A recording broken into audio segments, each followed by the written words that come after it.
Hi, my name is Aswad Damodar, and I've taught valuation for a long time now. And I've always struggled with how to describe valuation to somebody who might be a novice or new to the field. I know that valuation is a collection of numbers, and you often see models and spreadsheets to back up valuations.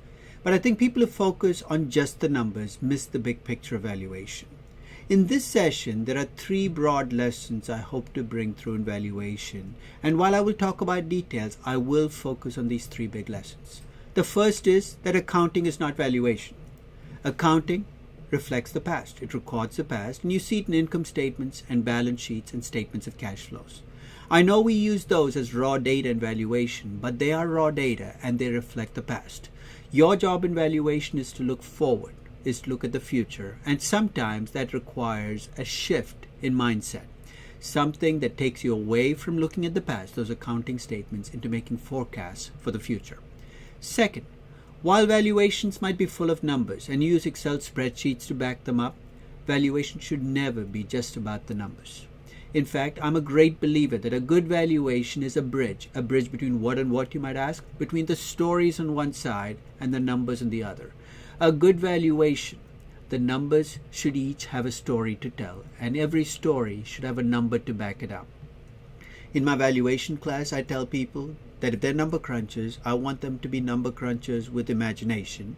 And if they're storytellers, I'd like them to be storytellers with discipline.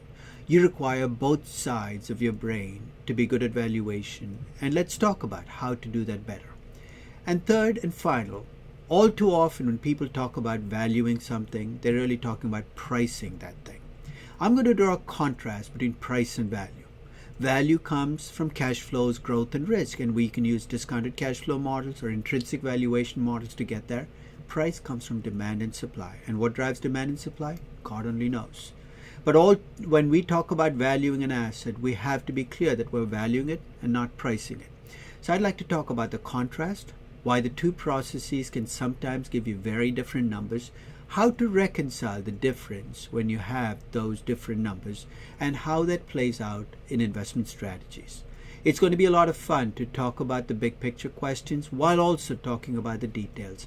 And I hope to see you at this session because we can talk about everything that might interest you in valuation. Take care.